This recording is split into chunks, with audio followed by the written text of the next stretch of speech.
আসসালামু আলাইকুম। সংবাদে আপনাদের সবাইকে স্বাগতম জানাচ্ছি আমি নুসরাত। শুরুতেই সংবাদ শিরোনাম।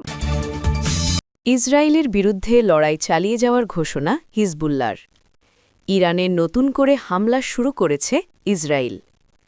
ইরানে হামলায় যুক্তরাষ্ট্রকে ঘাঁটি দিচ্ছে না ভারত। বিশ্বজুড়ে ইসরায়েলি দূতাবাসে হামলার হুমকি ইরানের। ইরানের ২০ জাহাজ ডুবিয়ে দেওয়ার দাবি যুক্তরাষ্ট্রের। দর্শক, এতক্ষণ শুনছিলেন সংবাদ শিরোনাম। এখন বিস্তারিত। আপনি যদি ইসরায়েলের ধ্বংস চেয়ে থাকেন তাহলে চ্যানেলটি সাবস্ক্রাইব করে দিবেন এবং ভিডিওতে লাইক করে আপনার মূল্যবান মতামত কমেন্টে লিখে জানিয়ে দিবেন। এখন বিস্তারিত। ইসরায়েলের সঙ্গে সংঘাত বাড়তে থাকায় কঠোর অবস্থান নিয়েছে হিজবুল্লাহ। দলটির প্রধান নাঈম কাসেম বলেছেন, আমরা আত্মসমর্পণ করব না।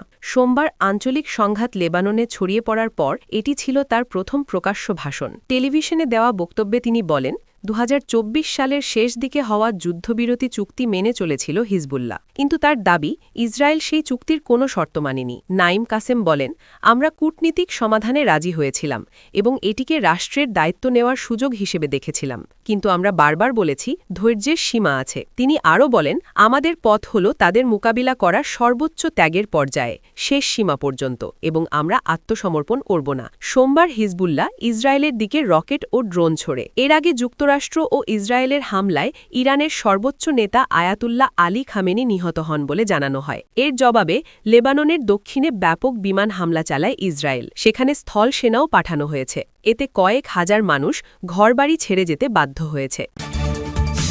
ইরানের রাজধানী তেহরান জুড়ে নতুন দফা হামলা শুরু করেছে ইসরায়েলি প্রতিরক্ষা বাহিনী।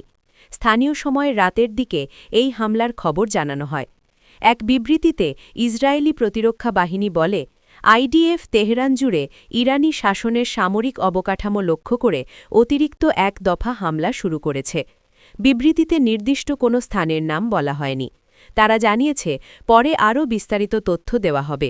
বার্তা সংস্থা এএফপি জানায়, তাদের সাংবাদিকরা বুধবার রাতে রাজধানীতে শক্তিশালী বিস্ফোরণের শব্দ শুনেছেন। এর আগে ইসরায়েলি বাহিনী জানায়, তাদের বিমান বাহিনী পূর্ব তেহরানের একটি কম্পাউন্ডে বিস্তৃত হামলা শেষ করেছে। সেখানে কমান্ড সেন্টার ও অভ্যন্তরীণ নিরাপত্তা সদস্যরা অবস্থান করছিল বলে দাবি করা হয়। এই হামলার পর পরিস্থিতি আরও উত্তেজনাপূর্ণ হয়ে উঠেছে। দখলদার ইসরায়েল ও যুক্তরাষ্ট্র যৌথভাবে ইরানে হামলা চালিয়ে পুরো মধ্যপ্রাচ্যে আগুন জ্বালিয়ে দিয়েছে। গত ২৮ ফেব্রুয়ারির ওই আগ্রাসনের পর হাতের মুষ্টি ছেড়ে দিয়েছে তেহরানও।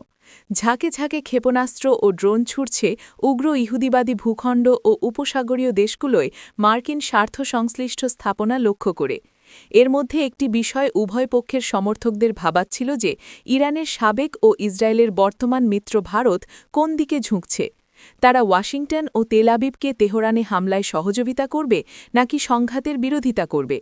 এবার নিজেই অবস্থা স্পষ্ট করেছে নয়াদিল্লি। ভারতীয় বন্দর ব্যবহারের মার্কিন দাবি অস্বীকার করল ভারত। ভারতের পররাষ্ট্র মন্ত্রণালয় সেই দাবি প্রত্যাখ্যান করেছে। ওয়াশিংটন দাবি করেছিল যে ভারত ইরানের বিরুদ্ধে যুদ্ধে মার্কিন নৌবাহিনীকে ভারতীয় বন্দর ব্যবহারের অনুমতি দিয়েছে। যুক্তরাষ্ট্রের সাবেক প্রতিরক্ষা সচিবের উপদেষ্টা ডাগলাস ম্যাকগ্রেগর কট্টর ডানপন্থী চ্যানেল ওয়ান আমেরিকা নিউজ নেটওয়ার্কে দাবি করেছিলেন যে চলমান সংঘাতের মধ্যে মার্কিন নৌবাহিনীর জাহাজগুলো ভারতীয় বন্দর ব্যবহার করতে পারে। ভারতের পররাষ্ট্র মন্ত্রণালয় জানিয়েছে, যুক্তরাষ্ট্র ভিত্তিক চ্যানেল ওয়ানে করা এই দাবি যে ভারতীয় বন্দরগুলো মার্কিন নৌবাহিনী ব্যবহার করছে তা সম্পূর্ণ ভুয়া ও মিথ্যা। আমরা এ ধরনের ভিত্তিহীন এবং বানোয়াট মন্তব্যের বিরুদ্ধে আপনাদের সতর্ক করছি। শ্রীলঙ্কা উপকূলের কাছে একটি ইরানি যুদ্ধজাহাজে মার্কিন সাবমেরিন হামলার ঘটনাটি যখন নিবিড়ভাবে পর্যবেক্ষণ করা হচ্ছে, ঠিক সেই সময়েই ভারতের পক্ষ থেকে এই কড়া প্রতিবাদ এলো। ক্ষতিগ্রস্ত ইরানি জাহাজটি ভারতের আয়োজিত একটি সামরিক মহড়া শেষ করে ফেরার পথে হামলার শিকার হয়। দখলদার ইসরায়েল ও যুক্তরাষ্ট্র যৌথভাবে ইরানে হামলা চালিয়ে পুরো মধ্যপ্রাচ্যে আগুন জ্বালিয়ে দিয়েছে। গত ২৮ ফেব্রুয়ারির ওই আগ্রাসনের পর হাতের মুষ্টি ছেড়ে দিয়েছে তেহরানও। ঝাঁকে ঝাঁকে ক্ষেপণাস্ত্র ও ড্রোন ছুটছে উগ্র ইহুদিবাদী ভূখণ্ড ও উপসাগরীয় দেশগুলোয় মার্কিন স্বার্থ সংশ্লিষ্ট স্থাপনা লক্ষ্য করে। এবার বিশ্বজুড়ে ইসরায়েলি দূতাবাসে হামলার হুমকি দিয়েছে ইরান। ইরানের সশস্ত্র বাহিনীর এক মুখপাত্র হুঁশিয়ারি দিয়ে বলেন, লেবাননে তেহরানের মিশনে ইসরায়েল হামলা চালালে বিশ্বজুড়ে উগ্র ইহুদিবাদী তেল আবিবের মিশনগুলোতে আঘাত করা হবে। ইরানি সশস্ত্র বাহিনীর মুখপাত্র আবুল ফজল শেখরচি টেলিভিশনে সরাসরি বক্তব্যে বলেন, ইসরায়েল যদি এ ধরনের পদক্ষেপ নেয় তবে তা বিশ্বের বিভিন্ন স্থানে থাকা ইসরায়েলি দূতাবাসগুলোকে আমাদের লক্ষ্যবস্তুতে পরিণত করতে আমাদের বাধ্য করবে। এর আগে মঙ্গলবার ৩ মার্চ ইসরায়েলি সামরিক বাহিনীর আরবি ভাষার মুখপাত্র আভিচাই আদ্রাই বলেন, ইসরায়েল লেবাননে অবস্থানরত ইরানি প্রতিনিধিদের অবিলম্বে সরে যাওয়ার জন্য সতর্কবার্তা দিচ্ছে। তাদের এলাকা ছাড়ার জন্য ২৪ ঘণ্টা সময় দেওয়া হয়েছে। দখলদার ইসরায়েল ও যুক্তরাষ্ট্র যৌথভাবে ইরানে হামলা চালিয়ে পুরো মধ্যপ্রাচ্যে আগুন জ্বালিয়ে দিয়েছে।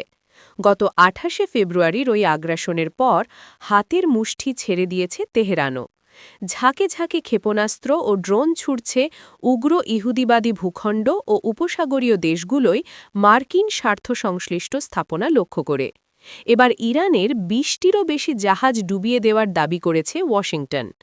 এক বিবৃতিতে সেন্টকম জানায়, মঙ্গলবার রাতে চালানো একটি হামলার পর তারা এই তালিকায় একটি সোলাইমানি ক্লাস যুদ্ধজাহাজ যুক্ত করেছে। আগের তথ্য অনুযায়ী যুক্তরাষ্ট্র আন্তর্জাতিক জলসীমায় একটি ইরানি যুদ্ধজাহাজ ডুবিয়ে দেওয়ার দাবি করেছে। শ্রীলঙ্কার নৌবাহিনী জানিয়েছে তারা সেখান থেকে অন্তত ৮৭টি মরদেহ উদ্ধার করেছে। যদিও এ বিষয়ে ইরানের পক্ষ থেকে তাৎক্ষণিক কোনো মন্তব্য পাওয়া যায়নি। আপনি যদি আমাদের চ্যানেলে নতুন হয়ে থাকেন তাহলে চ্যানেলটি সাবস্ক্রাইব করে দিন।